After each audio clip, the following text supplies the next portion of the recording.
Washington, D.C., hold out your arms to me. Oh, remind me that I'm home, home. Remind me you belong to me.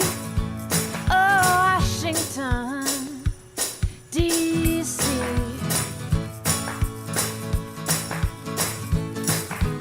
Washington, D.C., I've got a fantasy. Oh, that I escape the me.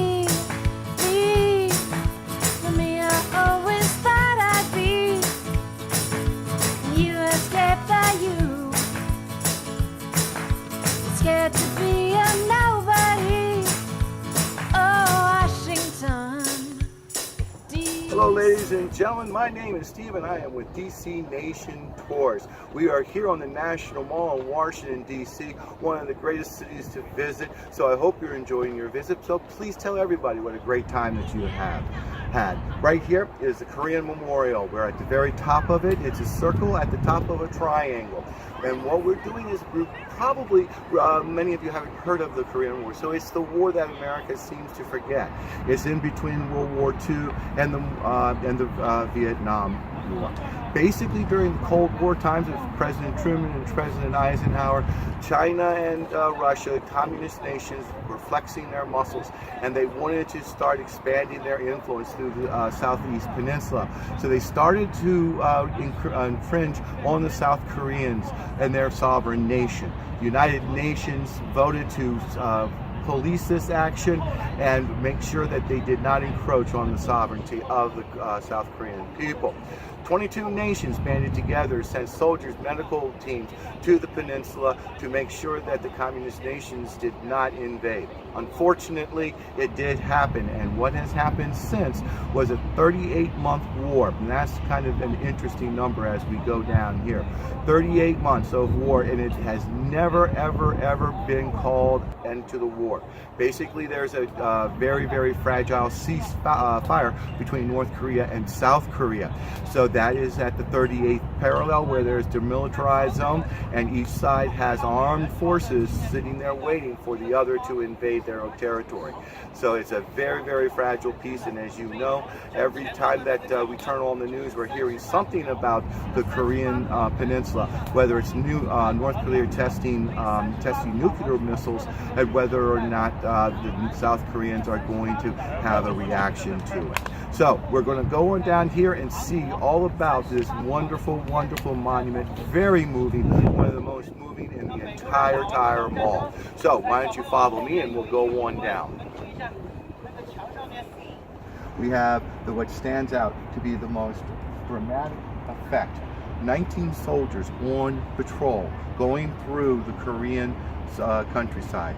You see them walking through juniper and also these wonderfully polished black granite panels right here to represent the rocky and craggy soil, the rough terrain that these men fought in during the 1950s, during that 38 months. You have all branches of the military are represented right here. United States Marine Corps, United States Navy, United States Air Force, and the United States Army. You see all of the figurines here. They're about 7 feet high, 7 feet 3 inches to 7 feet 6 inches exactly. They're done by Frank Gaylord. Frank Gaylord is the artist of these, and he has them arranged specifically to mimic this triangle structure of the War Memorial. Now, when you look at these faces, you see the roughness, you see the rain gear, you see that this is a very, very, very arduous task that they're doing while they're on patrol.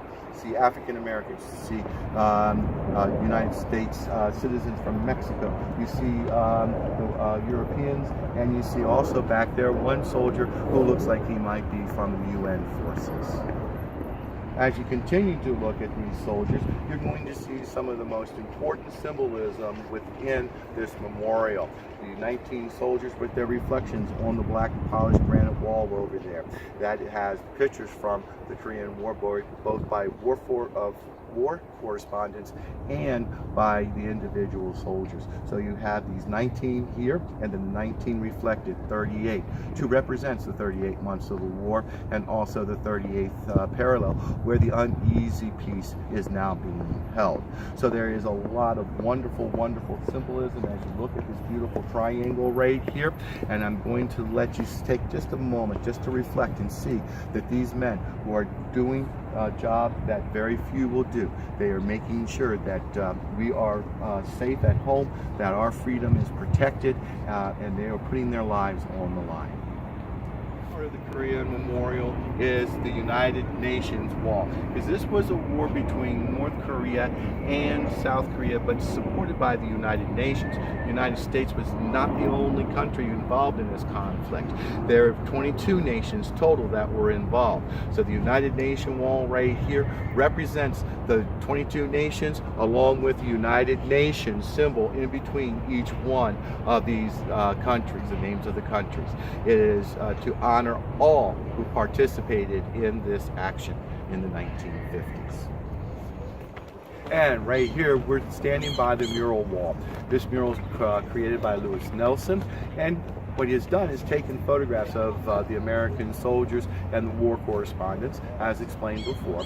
But what he's doing is showing these soldiers being relaxed, doing their jobs, unfortunately seeing soldiers being carried off to their final resting place, and soldiers being operated on in MASH units. So this is going to be an amazing reflection of the life of the everyday, the ordinary soldier trying to survive a war that he did not know even would exist. It's in a far away land, South Korea.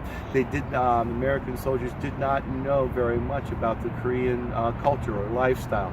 So we have nations stepping up to protect and honor the South Korean sovereignty, and they are doing this for people that they did not know, for a nation that they were not familiar with, and they are giving up their lives for it.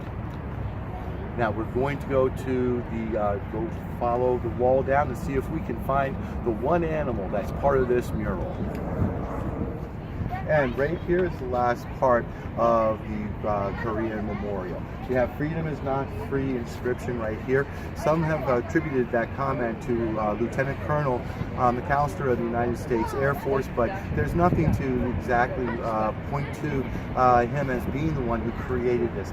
This is definitely something that we need to remember, that our freedoms need to be guarded vigorously. And it's through the military, the armed forces, that do this day in and day out. They are to be honored, and especially those who have given their last full measure, laying down their life for those of us here who enjoy these freedoms daily. Behind here is going to be the wall to honor those who were wounded, captured, missing in action, and killed in the Korean War. They're United States numbers and United Nations forces numbers.